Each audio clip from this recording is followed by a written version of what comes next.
On July the 29th, 1924, the SS Remuera steamed out of Wellington Harbour. On board were 29 All Blacks and their manager Stan Dean. They were beginning an 8-month tour of Great Britain, France and Canada.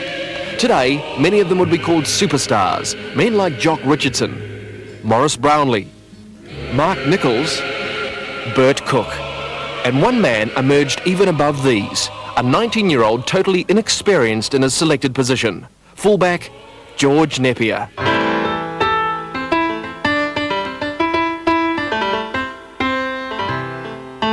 In the words of T.P. McLean, one of this country's greatest rugby writers, he became the golden boy of the golden years of New Zealand rugby. But today's generation remember him from one of the most popular shows ever to screen on television. From 1986, This Is Your Life, George Nepia.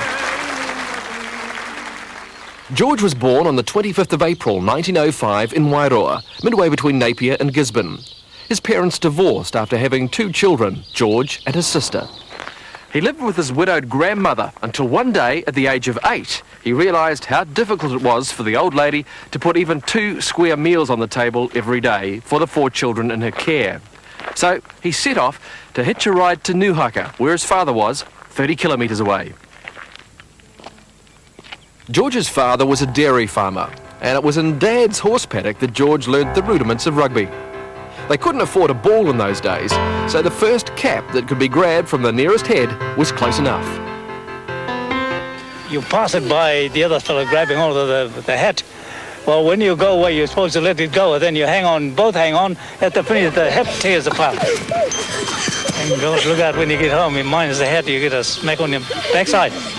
George was a Ngāti Kahungunu, and like most other Māori children on the East Coast, he only spoke English at school. At home and at play, his tikanga Māori was uppermost. After primary school, George was desperate to go to Te Aute College, the famous Māori college in central Hawke's Bay. This meant a couple of years of hard work and saving. So at the tender age of 13, he found himself working on a sheep station. The next year, he joined a public works gang. By the beginning of 1921, he'd saved enough money to pay his way through Te Aute. As he was about to leave home to catch the bus to start the long journey south, he was stopped by his grandmother and taken to the back of the house. And there was about 10 or 12 other people there. And they had all this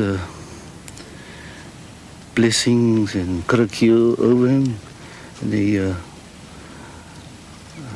sort of done him with water and all that sort of stuff. And it was prayers from the Ringatu Church. As he boarded the bus, he heard his grandmother wailing. A few days later, he found out that she'd died that night. Well, he reckoned that she put all what she had on her onto him. We'll cut a long story short, guardian angel. George, however, ended up at Māori Agricultural College. On the way to Te Aute, the train stopped at Hastings. And I asked my mate, how far is it to Te Aute? He said, oh, the way this train is going, it might take about 3 hours to get there. Well, this time it was about 7 o'clock. I started talking there and the whistle went. So I grabbed mine, I tore out. You know, the train is on the motion this time. Didn't know I jumped off the wrong foot and over I went. One of my suitcases split open, everything on the floor. So I picked it up, I skinned my shins and my elbows, and so I ended up at MSc, really. There's not much left of Māori Agricultural College today. It was mostly destroyed in the big 1931 earthquake. But when George arrived there, it was only 8 years old. It was built by the Church of the Latter-day Saints for Māori boys to learn agricultural skills and get an elementary education. George never became a Mormon. He remained an Anglican all his life. It was at MAC that he met his mentor, Elder Mosa, an ex-gridiron player turned missionary who was the school rugby coach. He didn't know much about rugby, but he did know how to punt and tackle gridiron style. George watched and wondered at how Elder Mosa could throw the ball further than anyone else could kick it. With a little Kiwi ingenuity, he soon got the hang of it, and he called it the bullet. There, That's why you hit the ball there. This part here. You don't put any twist on it, you just kick it. And the mere fact that you're hitting the ball there, it spins it straight away. Righto, you get the shoulder right under the solar plexus. And this is how he learned to tackle. It became his most formidable weapon, the Nepia crash tackle. The thing is to take you unawares. See, you think you're going to come straight into me. When I take off, your body's still slack. You're not prepared for the shock. And that's when your body's slack. At 17, he was already a two-season veteran of the MAC senior team, called prophetically the Invincibles. And that team was another future Invincible, Louis Paiwai. And it wasn't long before the two of them began to attract a lot of attention. It happened here on Nelson Park in Hastings. I remember perhaps in 1922 when I was 9 or 10 years of age, seeing two Maori boys, one called George Nepia and the other called Louis Paiwai, passing the ball to each other. They were playing for Hastings. My father had chosen the Hastings team against Nepia, which was the deadly enemy. And these two boys broke up field a bit. I think they married up with another MAC man called Albert Falwasser, and it went on to a tribe with one of the tribes by which Hastings beat Nepia. Hawke's Bay Rugby today is nowhere near the strength it was in 1922. Then it began an unbeatable 5 years of Ranfurly Shield possession. In 1923, Louis Paiwai and George Nepia found themselves part of that Shield history. 11 of that team wore the All Black jersey. Later that year, Louis became the youngest ever All Black when he played against New South Wales. He was 45 days past his 17th birthday. Today on Nelson Park, it's his grandnephew scoring. George played outside Louis at second 5/8, a position he seemed enormously suited to.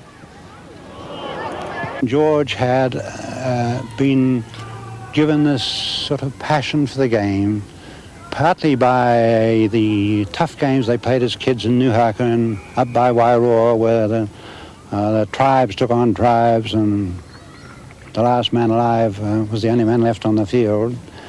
And George got this quality of exceptional skill out of the fact that the ball was natural to him. In 1924, out of the blue, he was chosen to play fullback in a Māori trial match. Well, that was a staggering thing. That was all Maori politics. They wanted to get some fellow called Potaka from Wanganui in the team as second 5/8. So the only thing to do was to get George out of second 5/8 and play him somewhere. He had a cousin called Walter MacDonald, if I remember, who had played in the New Zealand Maori team in Australia the year before. They came along to George and said, "You are playing full back tomorrow, Nepia." And George was a very respectful fellow. He didn't say any bad words, but he went away and said to Walter MacDonald, "How in the name of God can I play full back?" And Walter, I think, said, "Catch the ball, tackle the man, and put the ball out. That's all you need to do." And that's how he did it. Well, George's grandmother was looking after him when number one, George Nepia, was the first name read out when the team was announced to tour firstly Australia, and then back to New Zealand, and then on to the big one, a 5-month tour of Britain and France. It was a very controversial decision to select an untried 19-year-old as the sole fullback for the tour. Vice-captain was Southland loose forward Jock Richardson. He'd been an All Black since 1921. Today, Jock is 92, the last surviving member of the 1924-25 team, the Invincibles. He lives in a rest home in Kalburra, New South Wales. The first games on that tour were in Australia. We just came over and played 5 matches here before we went to England. But we played them all in Sydney. I think 3 tests. Got beaten the first game. The result was, what was it, 2016 or something, I think. I think it was a result. It brought us sort of down to earth, you know. Young George didn't play well in Australia. Mark Nichols, king of the back line, asked for him to be replaced for the next leg of the tour. I wouldn't act as a selector in that regard. All I'll say, I've seen better fullbacks. George, however, was still there at fullback when back home again they challenged Auckland with their specially written haka on a packed Eden Park. Unfortunately, they lost this game 14-3. But George had no trouble showing the Auckland players just how dangerous it was to step into his territory. 1905 All Black George Tyler, writing for the Herald, was hugely critical of the All Black performance. Well, we didn't try. You can imagine. We were all set to go home on the trip to England. Everything was arranged. We didn't care whether we beat Auckland or whether they beat us. And they made a good job of it. Then, a couple of days later, as they waited to sail, Cess Baidley was dropped as captain.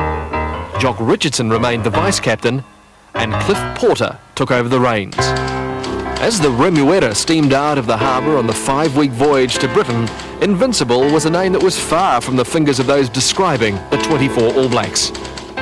19-year-old George Nepia, setting off in the adventure of a lifetime, along with 18-year-old Louis Paiwai, was oblivious to the selectors' concern about playing him in the first match against Devon. They were disturbed by memories of his indifferent play in Australia. They were disturbed by the fact that he was a very young man going to a country that he'd never even conceived could exist.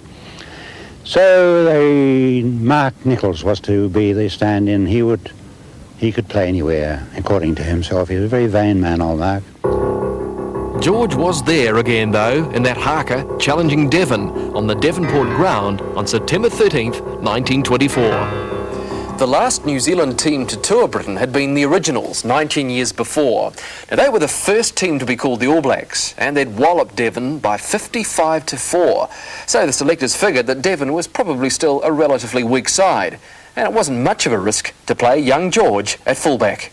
The All Blacks played a 2-3-2 scrum in those days, and it was the wing forward who put the ball in. There was a lot of controversy over Cliff Porter's play at the mouth of the scrum.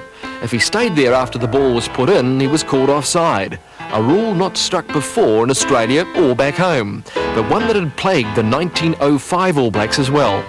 In spite of this, they won the game 11-0. Bert Cook began to show his style with this try. George converted, but the critics weren't impressed.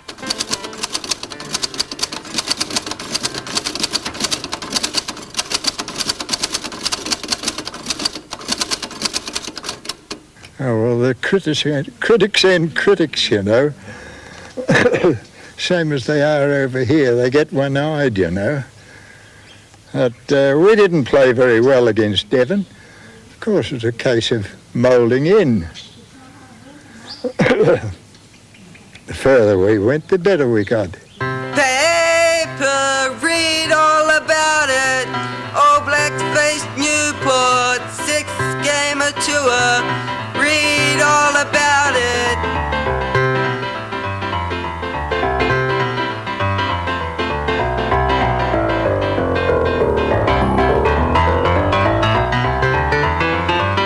Before we realised what happened, fellas scored a try and converted it, led 5. Then we kicked a penalty, we scored a try, and we led 8-5 half-time.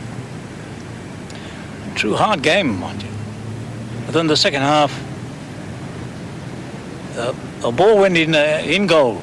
One of our players tried to kick it dead and missed it, and the chap just put his hand on it and scored right in between the posts.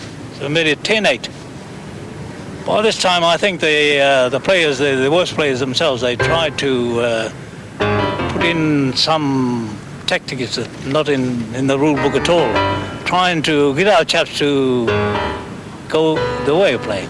I think had we, as a matter of fact, our forwards started to retaliate for them. There was a scrum down, and Porter called the team away from the referee. We all assembled, and Porter said to us, "Now we play football, otherwise we'd lose this game."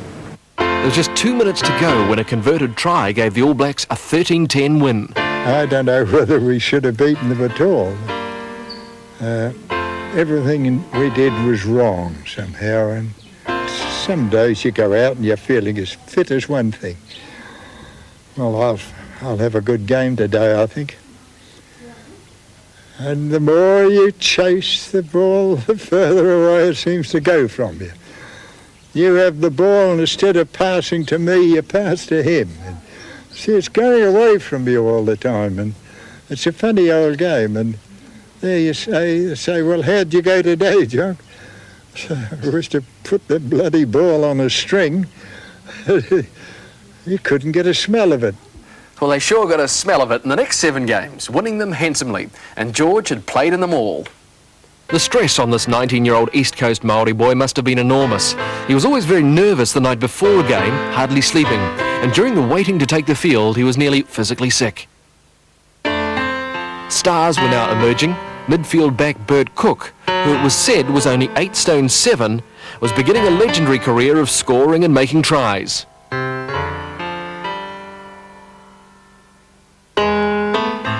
Mark Nichols, the undisputed backline general, was calling the shots and kicking the goals. And Hawke's Bay farmer Maurice Brownlee, a rugged 14-stoner, he was proving very hard to tackle. But the boy with the guardian angel, who was never allowed to enter the backline like today's fullbacks, hadn't scored a single try, but he had kicked 45 points and he was proving to be absolutely indispensable. Various All Blacks of that team told me that after 4 or 5 games, if as many as that, the forwards would say when the ball was kicked over their heads, they never turned around. They just kept on steering toward the enemy goal because George would be there catching the ball, bringing it up a bit and putting it in front of them, and away they'd go. Paper, read all about it. First International, unbeaten All Blacks play Ireland. At Dublin, Jock Richardson led the team onto the field, not Cliff Porter. This was to be the same for the 2 other British internationals as well. Porter had been injured in a previous game, but there'd been a lot of concern about that offside rule. He was replaced by Jim Parker.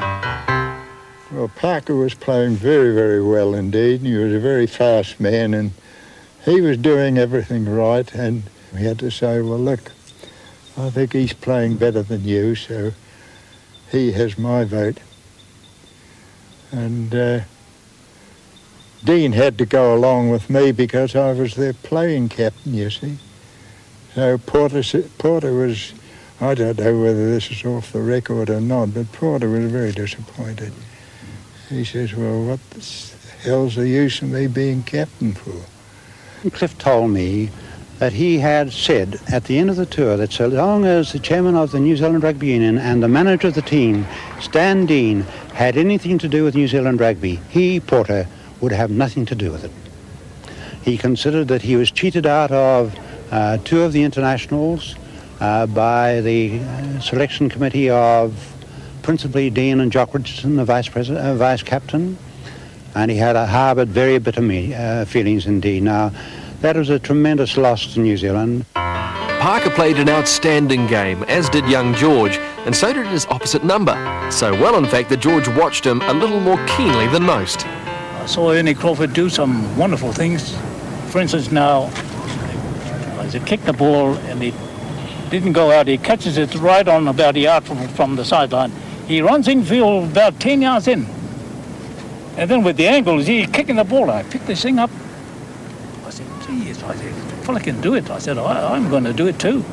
So on the blackboard, you see, I started to talk with Porter and Mark Nichols on the blackboard. So instead of me kicking the ball right next to the sideline, so I run infield too. When you start to run infield, the opposition players is running across trying to cut you off. And when you stop, you've got plenty of ground. The next player is about 20 paces away from you. And instead of kicking the ball, landing out, gaining about 10 or 15 paces, with the angle there, kicking the ball, it lands up here. One of those things that Ernie taught me by not showing it to me, but by just watching him play. But there was nobody who could emulate that Elder Moser taught crash tackle. It became the fear of Britain.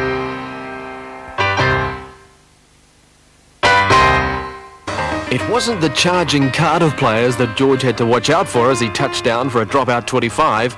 It was the Welsh spectators. Unruly, getting very, very hectic there. Bashing some of us on the head and umbrellas and all sorts of things. Did that upset you? No, it didn't upset me at all. Not a bit. I took it on in. What about the rest of the side? Were they upset about being hit by spectators? Well, I don't know. We just broke up anyway. We never talked about it afterwards. You know, we never brought these things up. Never. That's just how much discipline that 1924 team was infused with. The All Blacks won that match 16-8, and George by this time was bedazzling writers throughout the land.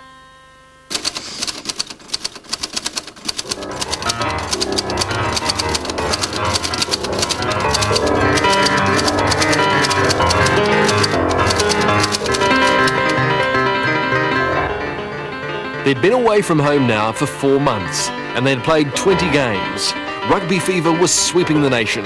How was it back home? Enormous excitement. You know, I was a kid, but I used to beat my old man to the paper to read what had happened and that sort of thing. I was the average kid of New Zealand. We all wanted to know about the All Blacks. Read all about it. Originals wrong to be righted. The 1905 Originals had won every match of their tour except one, the international against Wales. That game generated the most famous incident in All Black legend. New Zealand were trailing 3-0 into the second half when centre Bob Dean scored a cracker of a try. Incredibly, it was disallowed by the ref. The All Blacks were adamant it was a legitimate try, but it was not to be. An unbeaten record slipped from their grasp. Old scores now had to be settled. That's the impression we all gave out, that this is one match we've got to win. We went out to Tenby, this way up from the coast for training, and then we came back Friday night, landed in Swansea Friday night, and must have been about 10,000 people in the streets. God, they were at night time. They were still there. Yeah, they were still there in the morning. What, just chanting? Just chanting and singing, especially in our hotel. They were chanting away about Wales going to win and this and that, and hardly go to sleep. Well, you fellas didn't believe that, obviously, that they were going to win. Well, we didn't know that, of course. So we made up our mind we were going to play football and we were just going to beat them. Well, we come to the game. In the dressing room, of course, all those who've been to Wales will tell you the impression that they've got from the spectators singing. It's wonderful how many are, in spite of the fact that they were trying to unsettle us. They couldn't help admiring the way they were singing. 60,000 people singing. And singing so perfectly as that the conductor of a band was standing in the midfield, conducting the whole crowd. They were trying to unsettle us, I think. They took us out for one photograph, brought us back. They took us out again the second time and brought us back. They took it out the third time. And by this time, of course, we were rearing mad. Go back into the dressing room and I'm there too. I'm sitting down doing all sorts of things and rearing to get outside. Then eventually the whistle blew. We went out. Porter, Jimmy, the visiting team takes the ball on the field. So we were given 3 balls to choose one. We only play 1 ball the inning.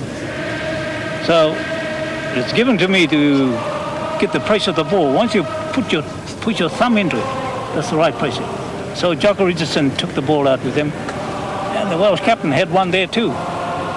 Placed our ball and the Welsh captain took our ball and kicked it off. So Jock went to theirs and kicked his off. On it was a lot of printing and stuff like that. And to me, there was nothing to it. I didn't think it was right. I said, oh, I thought it was a little bit soft. And I threw it to one side and they threw another one, you see. And I felt it. He wouldn't have it.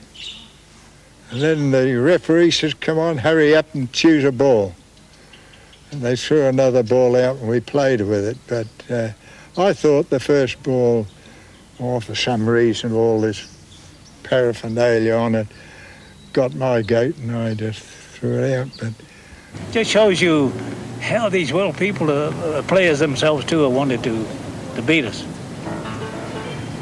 Well, the kick-off, I tell you, was tremendous. They started off the first 20 minutes, well, I thought they were just going to run over us. It wasn't only the All Blacks who were getting a hard time during those first 20 minutes. So did some of the spectators who were crammed in like sardines. Watch the terraces, top right.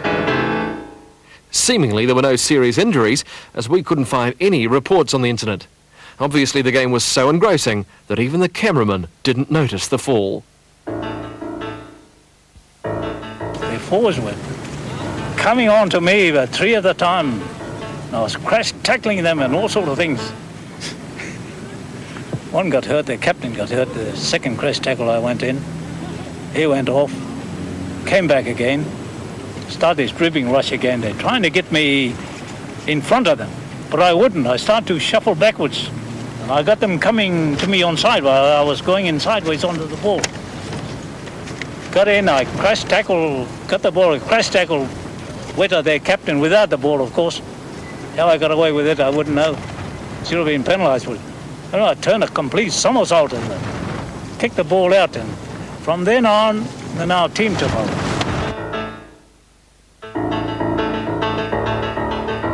However, the odd break or two by Wales certainly kept George on his toes.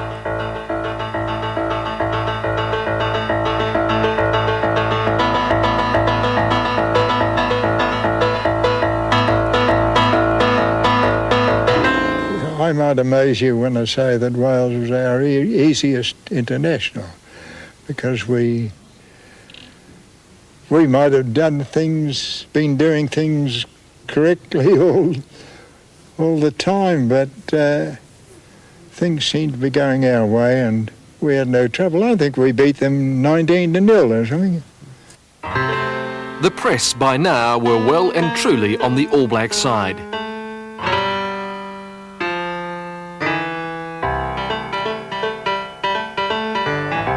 The team's spirit and fellowship was obvious. Right from the start, George had been taken under the wings of Porter and Nichols. In a 1969 Town and Around item, George recalled the fun they used to have performing the haka.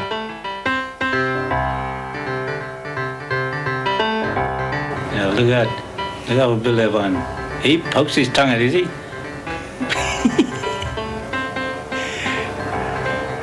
See where foot is. Okay, I'm right away from him. Sometimes you look at it. She poked his tongue out, his eyes rolling all over the place. There was a lot of travelling, a lot of socialising. But how much money did the boys in black get from the rugby union to enjoy it all? Shame on them. 3 shillings a day in the shape of a ticket. No money at all. 3 shillings a day, and they gave you a ticket with New Zealand rugby touring team. See, and that was an issue each day to us, and that was to provide just wherewithal incidentals.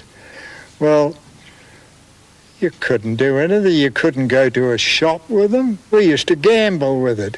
We'd turn around and that's what we did with it instead of using it. Odd places you'd get them where a shopkeeper would cash them in for you. But So you never got one never got penny? No, never got anything at all like that. With all that money to throw around, the Christmas of 1924 couldn't have been much to look forward to, a couple of thousand miles from home. But their final game of the British tour against England on Twickenham in front of the Prince of Wales and 60,000 spectators on January the 3rd, 1925, was a match they couldn't wait to play. With one old score settled, now there was just invincibility to achieve, 28 out of 28, and at the forefront, young George Nepia and his guardian angel. As Jock Richardson enjoyed the mickey-taking during the team photo, he and the boys weren't to know that one of the most controversial and humiliating events in All Black history was about to happen. Well, the tension in the air at Twickenham for the last international was electric. At home in New Zealand, the entire country was holding its breath. But firstly, the honour of meeting the Prince of Wales. A poem written by Sir William Pember Reeves and read by Winston McCarthy many years later admirably summed up the feelings of every New Zealander. Kia toa, young forwards tall, now let the fern leaves shine. Fight and fall not until you fall over the English line. Kia toa, New Zealand, see Nepia guards the gate, A rock and house of defence is he, a Tino Tangata great. The opening minutes of the clash were fierce. Then, just 8 minutes in, for the first time in international rugby, an All Black was sent off. I was the only one behind the scrum that saw the whole thing. The scrum sort of wheeled round onto and collapsed onto the side where Weta was on. Cyril was on this side of the scrum. Cyril stood up, and the referee, the next time I saw them, the referee pointed to Cyril off. Well, I went up, I tried to ask what was the trouble.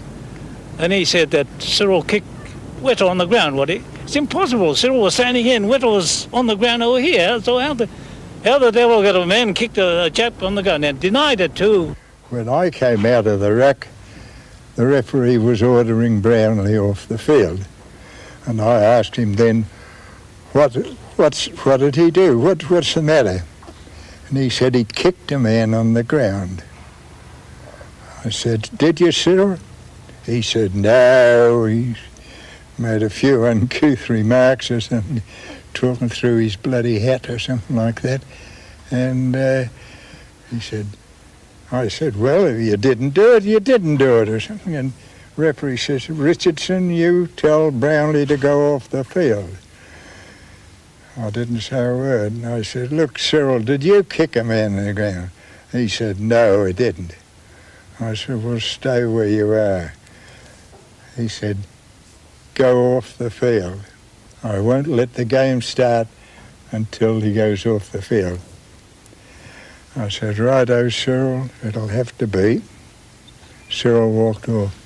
The thing I admired about that, the Teddy, the Prince of Wales there, and of course we could only had to address him as such, as Horror Highland, he turned round to Stan Dean and he said, I'll go down and speak to the referee. And Stan said, you can't. He said, the referee's decision's final. And you know what Teddy turned around and said to me? I hope England damn well loses. Just like that. I thought it was a wonderful gesture. The referee definitely made a mistake. There was nothing, there was nobody on the ground, and he accused him of kicking a man when he was on the ground. It was in the line-out.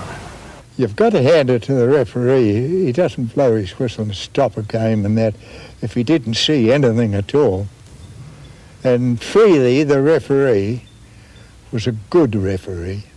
He refereed our matches, a big number of our matches, and very satisfactory man indeed. Suited our type of play and that. And something happened, I would say. Something must have happened for Freely to take that action. It seemed as though the referee's whistle had just blown to restart the match when England scored. 14 All Blacks were now spurred on more than ever to cross the English line. Svensson did just as he'd done in the two previous internationals, with the half-time score 9-3. When we came off the field, he's sitting in the room, in the dressing room, still in his togs. His head between his hands. It had affected him. No bugger was near him. No one had come in with him. They should have. They were too keen watching the game, apparently, but I've never forgotten that. Poor old Cyril was left on his own in the dressing room. In 1953, Norman Mackenzie and I were sitting in the lounge of the Seabank Hotel in Porthcawl, and Winston McCarthy came whizzing through from the bar, the back bar, to say that Albert Freethy, the man who had sent Cyril Brownlee off the field, was in the bar. And McCarthy darted back to drink more with Freethy and say, have more words. Mackenzie and I said to each other, we refused to go even to look at the man, which was wrong because Morris Brownlee, I heard later, considered Freethy to be the best referee he had ever played under. Mark Nichols said without doubt Freethy was the best. And Morris, years later, put the story straight. There were all sorts of speculations in the papers at the time about kicking and general dust-ups and so on.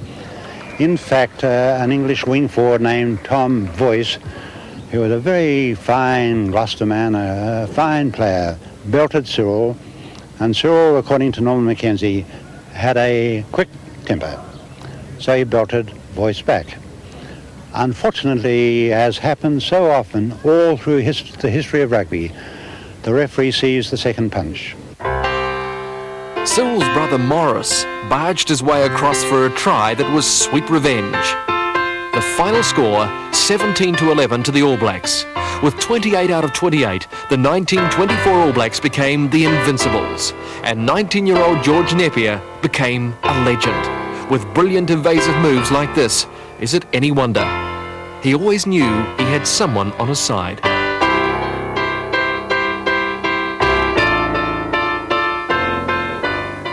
When he feels these things on him, he's a Maori kaiteki, guardian angels, whatever you can call them.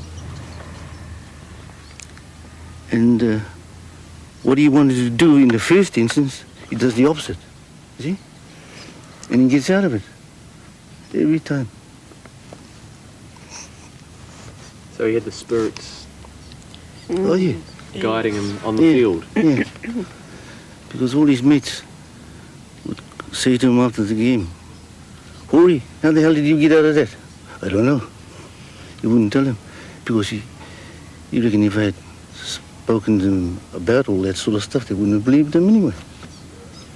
Weave them a crown, for they gained it there, winning achievements aim. Twine them a wreath of the fern they wear, famed since they gave it fame. For the forest leaves that our champions earn tell best of the glory great of the conquering sons of the silver fern, and the last of the 28. Radio beat the newspapers to bring news of the victory into New Zealand homes. It came from England via wireless telephone to some pioneer Wellington radio enthusiasts, who then broadcast it over the air from their makeshift studio. They then played 2 games in France. Porter was reinstated as captain for the international and scored the first try. The French were no match for the invincible might.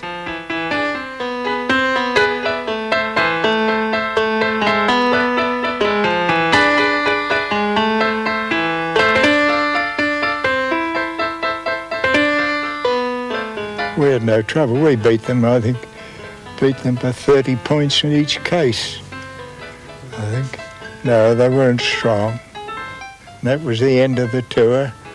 But then it was only then, when we were in France, that we heard that the New Zealand Rugby Union were going to pay the extra expense and send us home through Canada.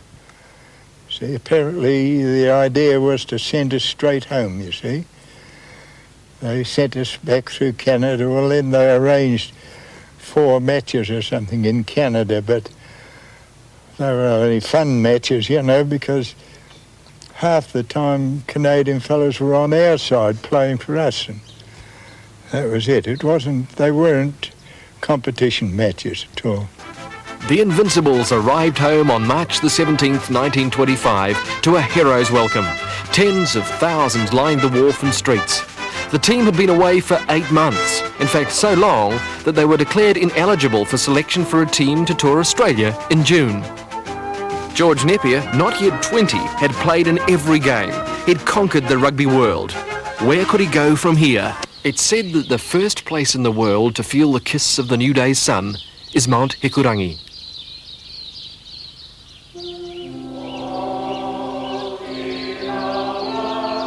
Lying in Hikurangi's shadow is the lovely church at Tiki Tiki. Here in 1926, George married Huinga Kohere of the Ngāti Porou tribe. They shared a deep love that was to last all their lives. George was proud to be accepted by the Ngāti Porou, and they were proud to have him. George and Huinga bought this farm here in Rangatukia. As George said later, it wasn't the sort of place where you could sit on the veranda and watch the sheep grow you a fortune. This was rough country. But then he knew he was young and strong enough to knock it into the sort of shape he wanted. It was this determination that would affect his future rugby career. All this country here was all in gorse. He grubbed all the gorse out of there. Then he ploughed it up, and we had the horse and plough in those days. And he ploughed it all up, and then he put all this country into grass, into English grass. It was just blooming rat's tail and a lot of rubbish there, and gorse. When he had trimmed all the gorse down and got the place into shipshape, he became a very proud man of his farm. And he loved the farm, he loved the people, he loved the community. And I think the goals that he set was difficult for him to get the farm into shipshape. As it was, I suppose you could compare as it was to getting into the All Blacks. George played again for the All Blacks at the end of 1925, Jock Richardson's last year in the black jersey. Now, George Nepia wasn't to play for them again until 1929, having missed the South African tour because he was a Maori. He was also a star performer in the Hawke's Bay Shield team until 1927, when he played for East Coast. In 1929, he went to Australia with the All Blacks. There were two other Invincibles in that team, the captain, Cliff Porter, and Bill Daly, the halfback. This tour was a disaster. They lost all 3 tests, and George missed the last 2 through injury. This was a period in his rugby he didn't mention much. He captained the New Zealand Maoris in 1928 with Louis Paiwai at his side. Then again in 1929 and in 1930. In 1930, the British Lions toured New Zealand, with the All Blacks playing in their white jerseys. George was there in his familiar position, guarding the gate. You can see that he's lost none of his uncanny ability to read the game accurately. The series was won by the All Blacks 3-1.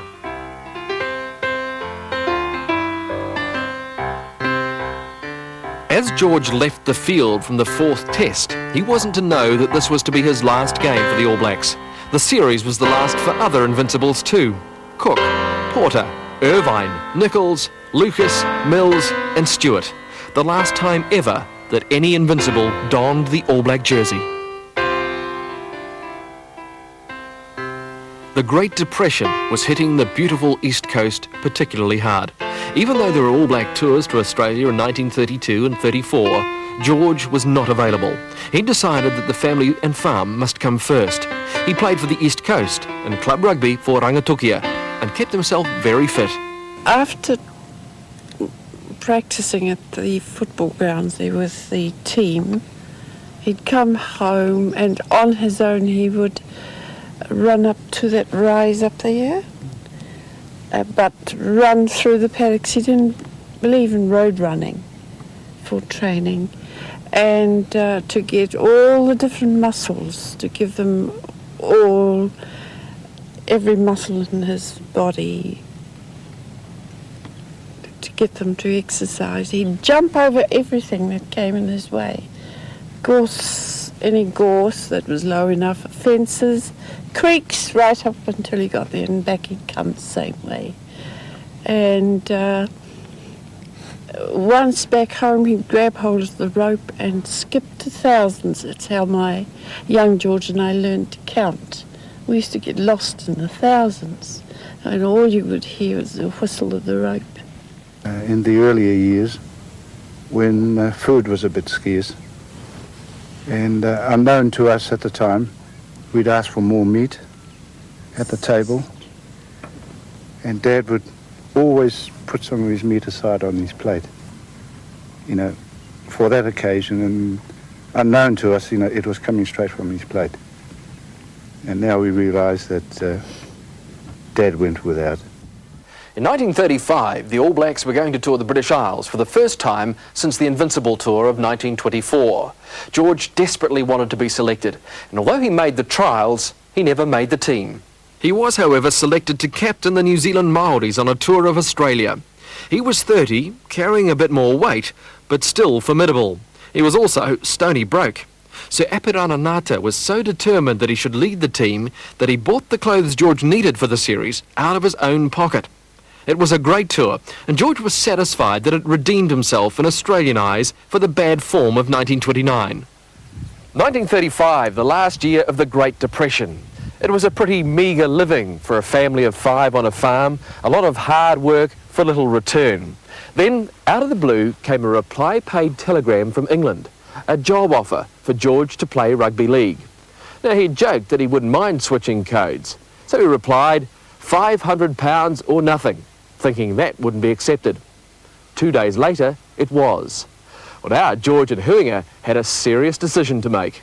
£500 was worth $1 million to George then. The farm could be developed. Financial security for his family. With Huinga's agreement, he accepted. It was tough for my mother to make up her mind with it. Of course, naturally, she would cry. But Apira Ngata had a hand in all this. It was bringing honour to the Maori people, to Ngāti Pro and to Kahungunu. After all, he was Kahungunu. And finally, he talked my mother around to seeing his point of view. Mm. Whenever George left home for a tour, he said goodbye to the kids at school. This time, he was off for 2 years. We were allowed to say goodbye to him in the cloakroom. And he really broke down, and our mother had to drag him away. Mm. He played for the London club Streatham and Mitcham, becoming captain, as in this game, and manager. He was a big hit, scoring more than a century of points in his first season. But when the club struck financial trouble, he transferred to Halifax early in 1937. All the local people were our whanaunga, our family. And if ever a mob of sheep went by, one was tied up outside to one of the trees or posts for us. And fish from the beach, we always got fish. And there was, everyone looked after us. Huinga met George at the boat on his return in 1937. Before long, he was wowing the crowds on Carlaw Park. He also played for the victorious New Zealand Maoris and the New Zealand teams against Australia the same season. He returned to rugby during a World War II amnesty for players wishing to return to the sport, and he played his last first-class game in 1950 at 45 years of age. His style and his energy didn't look too different from that legendary 19-year-old. His last first-class match was as captain of the Olympians against Poverty Bay, who were captained by his son George Jr., the first and only time that father and son have captained opposing first-class teams. George Jr. was later killed tragically on service in Malaya. He was still refereeing at 50 years of age and controlling other famous fullbacks. Sadly, Huinga passed away in 1975. In 1982, George returned to St Helens, Swansea, for the first time since the 1924 victory. To the Welsh, it might as well have happened yesterday. George Nepia is a name that will be remembered there forever. Good evening. One of the greatest All Blacks of all time has died. George Nepia passed away at his home in Ruatoria today at the age of 81.